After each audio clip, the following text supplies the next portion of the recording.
Hi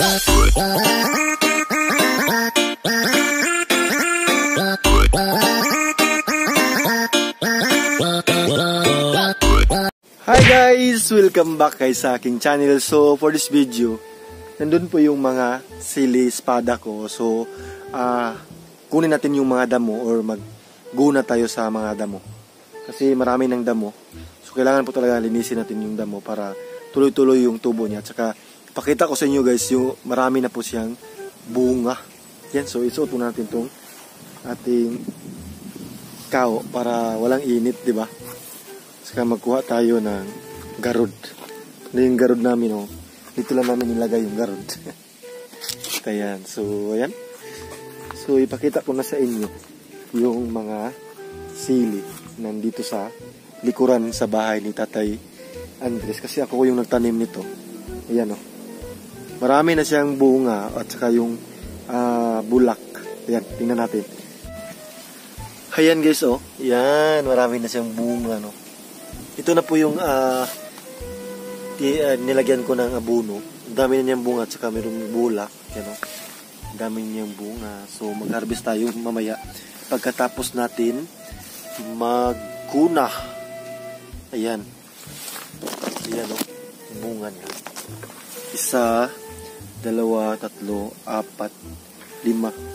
So 5 lang yung puno na nandito sa tinatanim ko na buhay. Mga almost tinatanim ko nito is mga 7, pero yung nabuhay is 5 lang.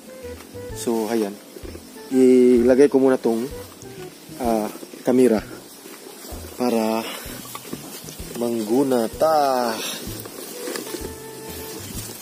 Ayan, dito ko ilagay.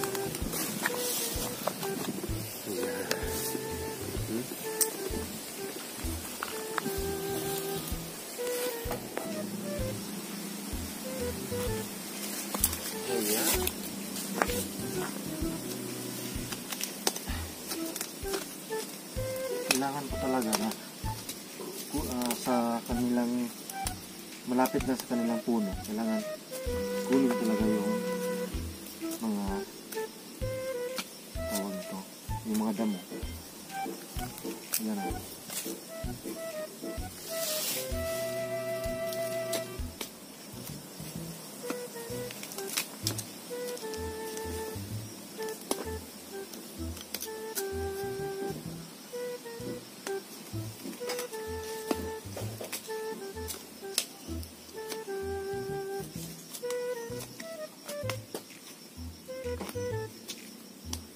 Nagyan mo tatay dito na eh. Dito ka agi.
Madali lang, no?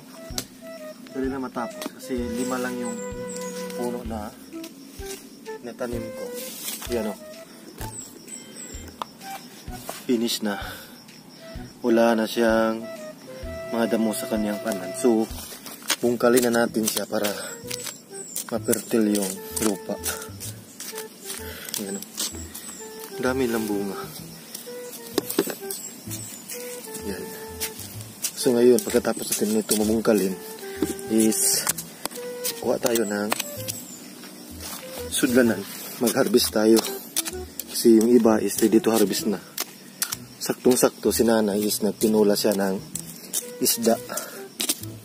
So, ayan. Huwag lang yung malapit sa may ugat. Baka maputol yung ugat. So, distance lang pag bungkal ng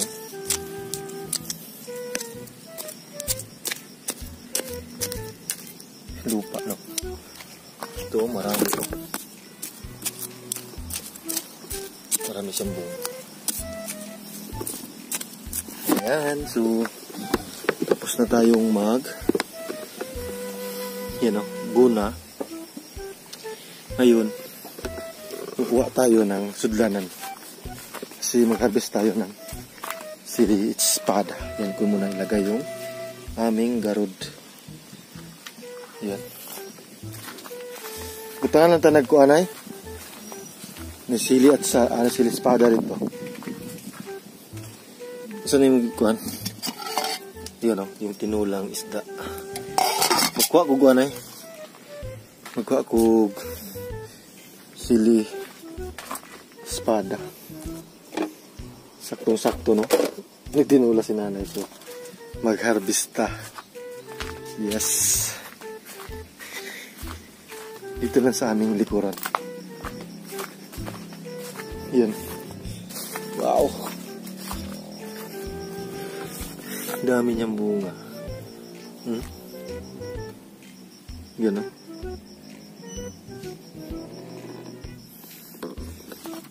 Ito yun, no? 3. Isa. 2. 3. 4. 5. 6.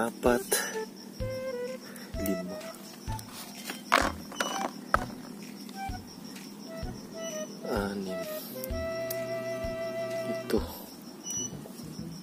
8. 9. 10. 11. So yung iba, maliit pa. Huwag muna nating kunin. You know? Maliit pa yung iba. So ito yung harvest ko. Marami-rami na. Pwede na ito ilagay sa tinulang isda. Ayan, so ilagay ko muna po sa tinulang isda. Sarap nito. Pila ka buk ako ibutangan ni nay? Pila ka buk ako ibutangan ni? Bahala. Ugasan sa dako. Ano dako-dako.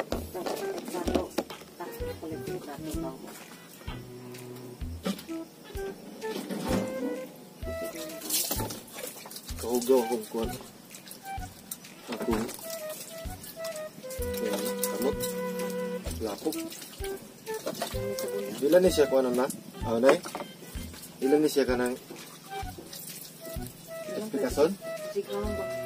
Ilan ni pikason? Ilan? Di na batong kaong ka? Wala gino?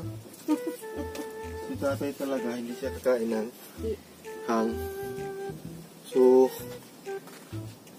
ayan. Ito lang 2. Tapos ko na ito nahugasan. Ilagay na natin. Wow. Ayan. So, very organic po talaga, no? Pagkatapos kong mangguna o kinuha yung mga damo, tapos nag-harvest, tapos mag-harvest, nilagay ko agad sa tinulang isda. Napakasarap, napaka-organic talaga. Thank you po talaga sa walang sawang sumuporta kay Tips Me, yung Unkipsip always po, and God bless. Thank you guys for watching always my videos. Thank you guys, maraming salamat po mga ka-tips, maraming salamat. Bye bye.